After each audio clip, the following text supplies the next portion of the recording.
నాకు తెలిసి యూత్ అంతా కూడా కూటమికి ఓటేద్దాం అని చెప్పేసి చాలా అంటే చాలా ప్రౌడ్ గా ఉండి ఉంటారు. నేను చెప్పి ఒక్క విషయం ఆలోచించండి. 1999లో 1 కోటి ఉద్యోగాలు ఇస్తామని చెప్పేసి చంద్రబాబు నాయుడు అధికారంలోకి వచ్చారు. 2004లో 50 లక్షల ఉద్యోగాలు ఇస్తామని చెప్పేసి వచ్చాడు. కాకపోతే అప్పుడు అధికారం ఇవ్వలేదు, ప్రజలు నమ్మలేదు. మళ్ళీ 2014లో ఇంటికి ఒక ఉద్యోగం ఇస్తామని చెప్పేసి వచ్చాడు, అది ఇవ్వలేదు.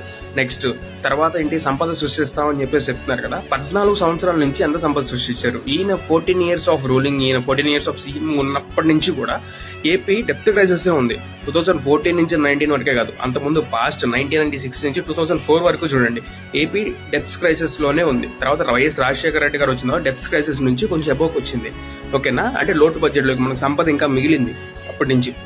అంతేకాకుండా 2014 నుంచి 19 వరకు కూడా ఆంధ్రప్రదేశ్ లో ఎన్ని కంపెనీలు స్టార్ట్ చేశారు, ఎంతమందికి ఉద్యోగాలు వచ్చినాయి, ఎన్ని ఇన్వెస్ట్మెంట్స్ వచ్చినాయి, 2019 నుంచి 2024 వరకు కూడా గూగుల్ ఉంది కదా, ఎన్ని ఇన్ఫర్మేషన్స్ వచ్చినాయి, ఎన్ని కంపెనీస్ సెటప్ అయినాయి అని చెప్పేసి